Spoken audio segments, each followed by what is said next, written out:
One of the things we know about chatter is that it zooms us in on the problem really narrowly, right? Tunnel vision, we're focusing on the situation at hand very, very tightly in ways that prevent us from taking into account the broader picture, the bigger picture, which often provides us with different ways of thinking about our problems that can be useful.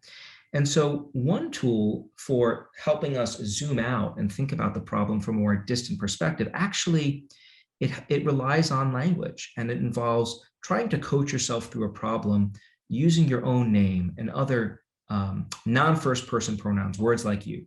So when I'm really stressed out about something, I'll often think, all right, Ethan, how are you going to manage this situation? One of the things we know from lots of research is that it's much easier for us to give advice to other people than it is for us to take our own advice, right? It's much easier for us to weigh in when we have some distance from the situation. And what we've learned is that language can provide us a tool for giving us this perspective.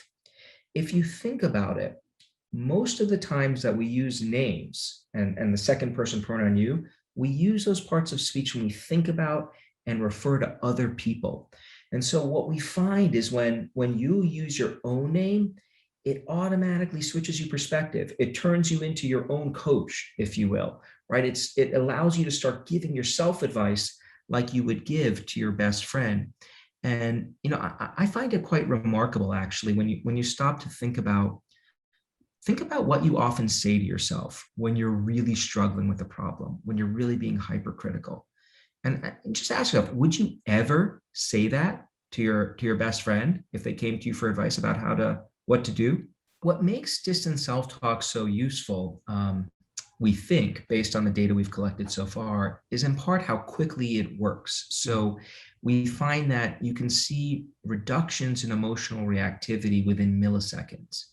And we think the reason for that is based on how tightly associated names are with thinking about other people, right? Most of the time, 99% of the time, although maybe this talk will change that statistic, but most of the time that we use names, we use them when we're thinking about and referring to other people. So that linkage is so tight that the idea is that when you use your own name to think about a problem, it's instantly activating the neural machinery that we use to think about other people. And that's switching the perspective very quickly, allowing us to get that psychological distance, which makes it easier for us to coach us through a problem.